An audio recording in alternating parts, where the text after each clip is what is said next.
के बहुत से मुल्क डेट यानी कर्जे लेकर अपनी इकोनॉमी चलाते हैं, लेकिन क्या आप जानते हैं कि दुनिया की सबसे बड़ी डेटर कंट्री यानी सबसे बड़ा मकरूज मुल्क कौन है? शायद आपको ये सुनकर परेशान होंगे कि इस लिस्ट का पहले नंबर का मुल्क दुनिया का सबसे ताकतवर मुल्क अमेरिका है।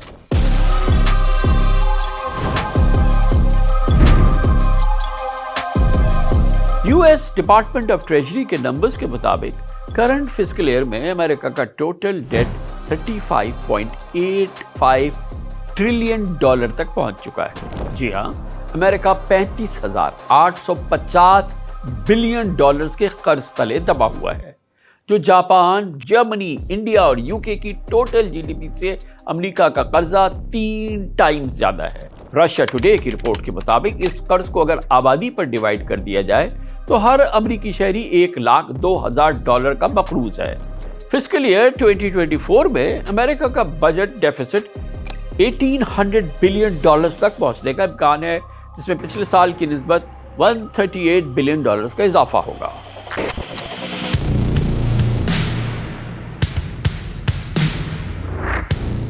वॉशिंगटन पोस्ट के मुताबिक last fiscal year US debt पर एनुअल इंटरेस्ट $659 बिलियन तक पहुंच गया। एनुअल सूद की जो अदायगी है $659 बिलियन अमेरिका कर रहा है, जो दुनिया के दर्जनों मुल्कों से कई गुना ज्यादा और रशिया के फेडरल बजट से 2 टाइम्स ज्यादा है। ब्रूकिंग्स के एक एनालिसिस से पता चलता है कि अमेरिका को अपने डेट पर रोजाना $2 बिलियन इंटरेस्ट देना पड़ता है। सिर्फ अमेरिका अपने कर्जे पर रोजाना $2 अरब सूद देता है, जिससे थर्ड वर्ल्ड कंट्रीज में दर्जनों स्कूल या हॉस्पिटल बन सकते हैं। कांग्रेस के बजट ऑफिस सीबीओ के मुताबिक अमेरिका के मौजूदा कर्जों का ट्रेंड जारी रहा तो 2030 तक अमेरिका के सालाना $1 ट्रिलियन डेट सर्विसिंग यानी सूद देने पे मजबूर होगा। हर साल $1 ट्रिलियन उसे सूद की अदायगी करनी होगी। देखा जाए तो जनवरी 2023 में अमेरिका कर्ज लेने की लास्ट लिमिट तक पहुंच गया था और कहा जाने लगा था कि super power on the brink of default है, अमेरिका दिवालिया होने वाला है। डेट लिमिट का मतलब यह है कि यूएस गवर्नमेंट इस वक्त तक मजीद लोन्स नहीं ले सकती जब तक कांग्रेस अप्रूवल ना दे। जनवरी 2023 तक यूएस गवर्नमेंट हुकूमत की डेट लेने की लिमिट तकरीबन $31.4 ट्रिलियन थी, जिसे बाइडेन एडमिनिस्ट्रेशन ने 6 माह के दौरान 3 टाइम्स रिवाइज किया, 3 दफा उसको रिवाइज किया। दरअसल कर्जों के बोझ की वजह से ही $27 ट्रिलियन की जीडीपी के साथ दुनिया की सबसे बड़ी इकोनॉमी होने के बावजूद अमेरिका का डेट टू जीडीपी रेशो 123% हो चुका है, जिसका मतलब यह है कि अमेरिका का कर्जा उसकी तमाम प्रोडक्शन और सर्विसेज की वैल्यू से डबल से भी ज्यादा है और सूरत हाल 2008 से मुसलसल खराब होती चली जा रही है। पिछले 15 ईयर्स से अमेरिका का डेट टू जीडीपी 100% से एक्सीड कर चुका है। ताहम इस दौरान लो इंटरेस्ट रेट्स और यूएस गवर्नमेंट के लो डिफॉल्ट रिस्क की वजह से इंटरेस्ट एक्सपेंसेस की निस्बतन एक स्टेबल रहे हैं। यूएस फेडरल बजट आर्काइव्स के मुताबिक जॉर्ज वाशिंगटन से लेकर बाराक ओबामा तक 220 सालों में अमेरिका पर डेट $12 ट्रिलियन था, लेकिन 2009 से 2024 तक यूएस डेट या यूएस कर्जा और उस पर इंटरेस्ट 3 गुना बढ़ गया। डेमोक्रेट्स गवर्नमेंट हो या रिपब्लिकन एडमिनिस्ट्रेशन हो, दोनों ने बड़े पैमाने पर कर्जे लिए। वॉइस ऑफ अमेरिका के मुताबिक अमेरिका में पिछले साल में सिर्फ 1998 से लेकर 2001 तक 4 साल बजट सरप्लस था। इसमें 3 साल डेमोक्रेटिक प्रेसिडेंट बिल क्लिंटन और 1 साल Republican president George W Bush की एडमिनिस्ट्रेशन थी। गोया 9/11 के बाद जब अमेरिका अफगान वॉर में दाखिल हुआ, उस वक्त 4 साल से अमेरिका का बजट सरप्लस था।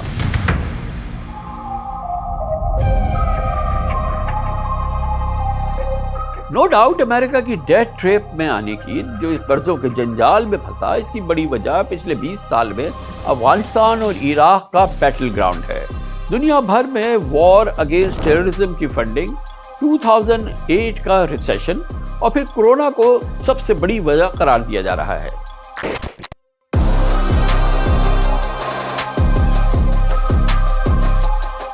कोविड के दौरान तो अमेरिकन गवर्नमेंट ने अपने लोगों को बिजनेस और हेल्थ सेक्टर की मदद के लिए तकरीबन $5,000 बिलियन के पैकेजेस इंट्रोड्यूस करवाए थे, जिन्होंने डेट के मौजूदा बोझ में बहुत बड़ी कंट्रीब्यूशन की।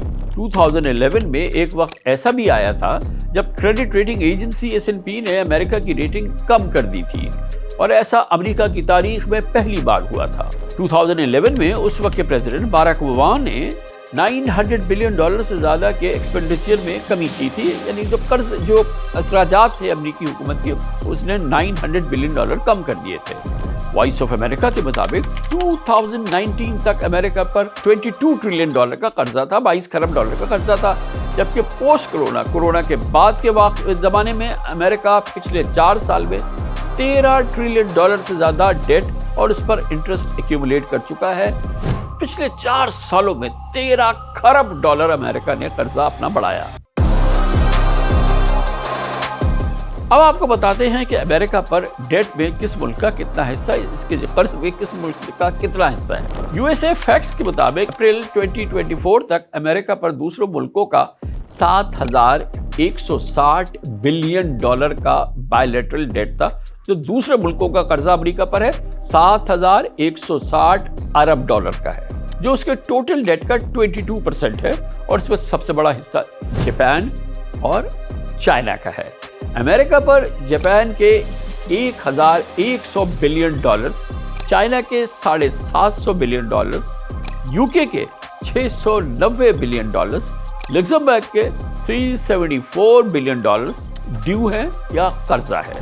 दूसरी जानिब बॉन्ड्स और सिक्योरिटीज की शक्ल में अमेरिका पर इंटरनल और एक्सटर्नल पब्लिक डेट का पहाड़ है, अंदरूनी और बैरूनी कर्जों का पहाड़ है, जिसमें 2014 से अब तक 121% इजाफा हो चुका है, और 12,780 बिलियन से बढ़कर ये $28,310 बिलियन हो चुका है।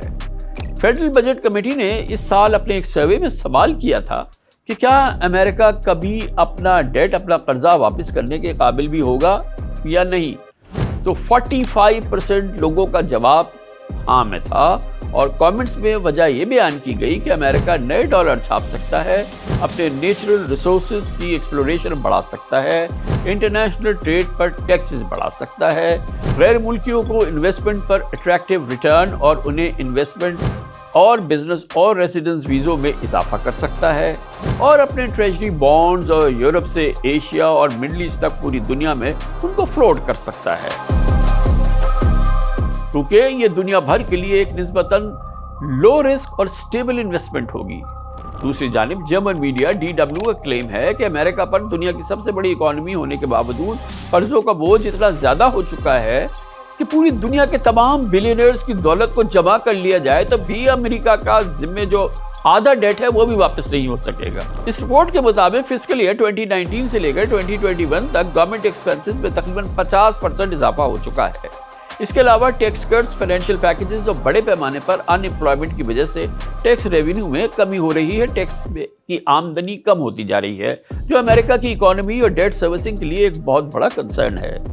इस साल जुलाई में फोर्ब्स मैगजीन ने एक रिपोर्ट में बताया कि दुनिया के अमीर तरीन बिजनेसमैन इलॉन मस्क ने बाइडेन एडमिनिस्ट्रेशन को वार्न किया था कि डॉलर डिस्ट्रक्शन की तरफ बढ़ रहा है। उनका कहना था कि $35 ट्रिलियन का डेट पाइल यूएस इकोनॉमी को बैंकरप्ट कर सकता है।